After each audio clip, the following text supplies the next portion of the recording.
রাষ্ট্রীয় দায়িত্ব ও রাষ্ট্রের কল্যাণে সম্পূর্ণভাবে নিরপেক্ষভাবে কাজ করার অঙ্গীকার ব্যক্ত করলেন রাষ্ট্রপতি মির্জা ফখরুল ইসলাম আলমগীর। আজ বঙ্গভবনের প্রথম দরবারে তিনি বলেন, দায়িত্ব পালনে কারো প্রতি কোনো রাগ অনুরাগ তার থাকবে না। দেশ, রাষ্ট্র ও জনগণের স্বার্থই হবে তার একমাত্র লক্ষ্য।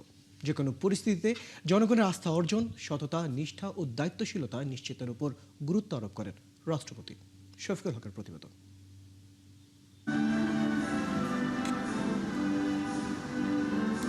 দেশের 23তম রাষ্ট্রপতি নির্বাচিত হয়ে প্রথমবারের মতো দরবার হলে মির্জা ফখরুল ইসলাম আলমগীর পরিচিত হন বঙ্গভবনের কর্মকর্তা কর্মচারীদের সাথে। পরে লিখিত বক্তব্যের শুরুতেই শ্রদ্ধা জানান মুক্তিযুদ্ধের বীর শহীদদের প্রতি, স্মরণ করেন সাবেক রাষ্ট্রপতি শহীদ জিয়াউর রহমান ও সাবেক প্রধানমন্ত্রী বেগম খালেদা জিয়াকে। একই সঙ্গে শ্রদ্ধাভরে স্মরণ করেন পূর্ববর্তী সকল রাষ্ট্রপতির কথাও। দেশনেত্রী বেগম খালেদা জিয়া তার মৃত্যুর আগ পর্যন্ত তিনি কীভাবে সাহসের সঙ্গে নেতৃত্ব, দীর্ঘ ত্যাগ ও সংগ্রামের একটা রাজনৈতিক জীবনের মধ্য দিয়ে তিনি জাতির প্রতি তার যে অবদান সেটা তিনি রেখেছেন। আমরা আজকে গভীর শ্রদ্ধার সঙ্গে আমি তাকে স্মরণ করছি। নির্বাচিত হওয়ার আগে দল, সংসদ ও মন্ত্রিপরিষদ থেকে পদত্যাগের কথা উল্লেখ করে দল নিরপেক্ষভাবেই দায়িত্ব পালন করার অঙ্গীকার করেন রাষ্ট্রপতি। আমি এখন সম্পূর্ণভাবে একজন দল নিরপেক্ষ মানুষ এবং আমার রাষ্ট্রের রাষ্ট্রপতি হিসেবে দায়িত্ব গ্রহণ করার পরে আমি সব কিছুর রাজনীতির ঊর্ধ্বে আমি থাকবো বলেই আমি শপথ নিয়েছি এবং আমার জন্য কোনো রাগ, বিরাগ, অনুরাগ কোনো কিছুর জন্য থাকবে না।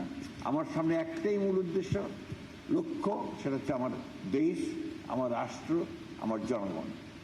বঙ্গভবনের কর্মকর্তা কর্মচারীদের রাষ্ট্রীয় নিরাপত্তা বিঘ্নিত হয় এমন কোনো কাজে সম্পৃক্ত না হওয়ার নির্দেশ দেন রাষ্ট্রপতি। পাশাপাশি যে কোনো পরিস্থিতিতে জনগণের আস্থা অর্জন, সততা, নিষ্ঠা, আন্তরিকতা ও দায়িত্বশীলতা নিশ্চিত করার উপর জোর দেন তিনি। আমরা যারা এখানে কাজ করছি, আমাদের দায়িত্ব হবে দেশের প্রতি, মানুষের প্রতি যেন আমরা গভীর ভালোবাসা, সম্মান ও রাষ্ট্রের প্রতি সবচেয়ে আনুগত্য রাখতে পারি, সেই বিষয়টা আমাদেরকে অগ্রাধিকার দিতে হবে।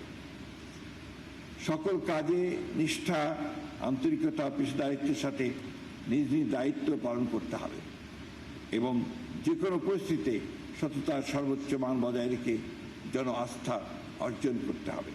সরকারি সম্পদের সঠিক ব্যবহার, স্বচ্ছ ও জবাবদিহিমূলক ব্যবস্থা গড়ে তোলারও আহ্বান জানান রাষ্ট্রপতি মির্জা ফখরুল ইসলাম আলমগীর।